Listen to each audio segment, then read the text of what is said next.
man, when you're young, build as much muscle as you can. Get jacked and focus on that for a while. And listen, not for the aesthetic reasons, but for the metabolic cool reasons. One of the things that's cool is that when you've built as much muscle as I have in my body, one of the things I've loved about getting older is I barely got to touch weights and it comes right back.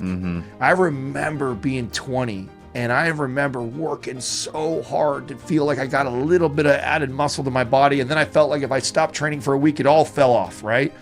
Totally not like that anymore. I have this muscle memory now and muscle maturity to me that I can go lift weights. I can do 1 or 2 exercises a couple times a week and my body goes, especially if I feed it correctly too. And I'm like, whoa, this is cool. And a lot of that is because of all the muscle that I've built in my previous years. The hardest part is building muscle the first time. Building muscle and strength is the first time is the most difficult. Yep.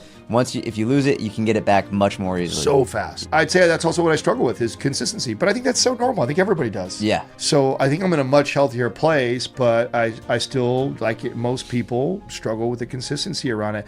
And I think that's the hill I'm going to die on, or the thing I probably preached the most on my show was nobody told me that.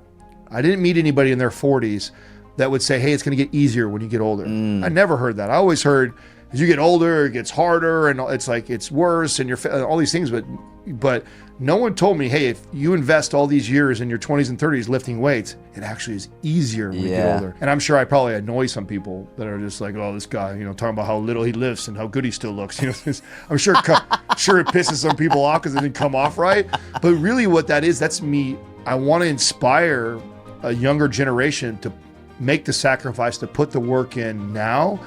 Because even if you don't care about how you look and all that stuff like that, at one point you're going to be a dad, a husband, and a business operator or whatever it is you do, and being jacked and fit won't matter that much to you. And let me tell you, it's really nice to know that I did all that stuff before, because it doesn't take much to keep a healthy, fit physique and keep myself in pretty good shape.